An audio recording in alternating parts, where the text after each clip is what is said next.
Thank you. And so for the last several weeks, Mel, the suspicion here has been that they would go defense. If the Texans were willing to eschew the opportunity to take the future quarterback, you hear them suggesting that they're settling in on the offensive side of the ball. So maybe we are about to see something we weren't expecting. We were surprised when we heard that it wouldn't be whatever quarterback was left, whether it was Stroud. I was still a Levis guy, but they seemed like it was Stroud or Young they were waiting on. Once you knew Young was going one, you thought it was Stroud. And looks like you're chasing Trevor Lawrence. And I've always said, when you're in the division, you better not be the fourth team in terms of the quarterback. You better be one or two. That any shot in the AFC, you might want to be one because there's a ton of great quarterbacks in that conference. So for Houston, I said, at 2 or 12, you better find a way to come out of this first round with a quarterback. Yeah, I think the biggest thing about this pick is if it's going to be a quarterback, you have to be willing to go ahead and invest the time to make sure you have a great relationship with whoever this quarterback is, have a rock-solid plan for how you're going to develop him, whether he's going to be a day one starter, you're going to make him compete. But I'm telling you, the relationships matter, and this is a critical pick for them. So I hope they are all on the exact same page about who this is going to be.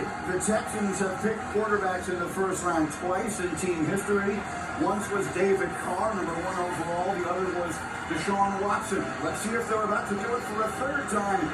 Here's the commissioner with the selection. With the second pick in the 2023 NFL Draft, the Houston Texans select C.J. Stroud, quarterback for Ohio State. Wow. How many times have we heard this go back and forth, and where it finally lands is on the quarterback many believe is the second best in this class. You can see the emotion on his face. Sat behind Justin Fields for a year in Columbus. Then became a 2-year starter for the Buckeyes. A finalist for the Heisman both years. Regular season numbers off the charts.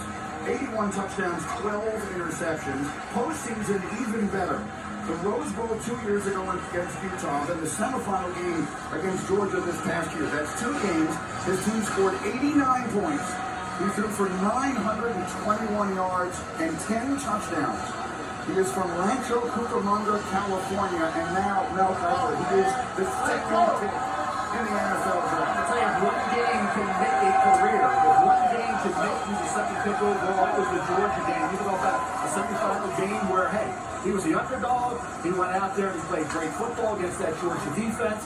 Marvin Harrison Jr. doesn't get hurt in that game. They probably beat Georgia. They maybe move on to win a national title because they didn't win the big game. Well, they could have won that one if Harrison Jr. didn't get hurt. C.J. Stroud, accuracy to all levels is what really jumps out at you when you watch him on film. 6 straight, 214 pounds this time, but the accurate strikes. You talk about having great receivers, having 5 stars and 4 stars all over the place. He did. A lot of it was pitch and catch at Ohio State with beautifully thrown balls. When he has to do it, he did it in the Georgia game, he did it in the Northwestern game at Evanston with bad weather, winds and rain. His speed of defense and stress of defense with his legs. He had 0 rushing touchdowns the last 2 years. Georgia, Northwestern, only 2 games he was ever a factor, extending and making plays and rolling and doing things with his legs. 2021, never more than 13 rushing yards in a game. He said, if I need to do it, I can do it. I showed you the Georgia game, I could. If he can bottle that performance and take it on into the NFL, win the Houston Texans, then you have something special. Lewis, for weeks you have been saying he was your number 1 quarterback in this class. Yeah, and really what it was is because of the fact that, you know what, I truly do believe that quarterbacks need to win inside the pocket. That's where you need to live. That's where you're protected. You don't necessarily have to get outside the pocket if you don't have to. And at Ohio State, he didn't have to do it, although he showed later on in the season, as Mel just alluded to against Georgia, that he could put his pocket awareness as far as being able to slide up in the pocket, field pass rushes, keep his eyes down the field, 2 hands on the football. This is spectacular here against Georgia. Look at his field vision. Look at him surveying the entire field and then directing Marvin Harrison Jr. exactly where he wanted him to go, releasing that ball early and then throwing it on the money. Here, again, the ability to create, keep his eyes down the field. Yeah, he's swinging the ball around, but he has control of it and make those off-schedule plays. If he needs to do it, he can do it. The best quarterback coaches say this. We just want guys who can do that when they need it and they can pull it out of their tool belt. They don't want to live in that environment. The Houston Texans just need to make sure right now about this. Bobby Sloat, the offensive coordinator, Gerard Johnson, quarterback coach, be on the same page and get this young man out the street. All right, we're going back down to the stage now.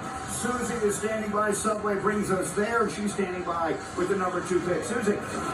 CJ, you've said that life can be like a roller coaster. Man, this process sure felt like that. We saw the tears and the emotion. Can you describe what you were feeling when that call came in? Yes, ma'am. I mean, God is battle testing me. It's something that I feel like his enemy's not on me. He's scarred me. So I've been battle tested. I have the armor of God on me. So everything I've been through is preparing me for this moment right here. From this big stage here, what would you say to all the young boys whose life doesn't always go smoothly? Man, believe in yourself.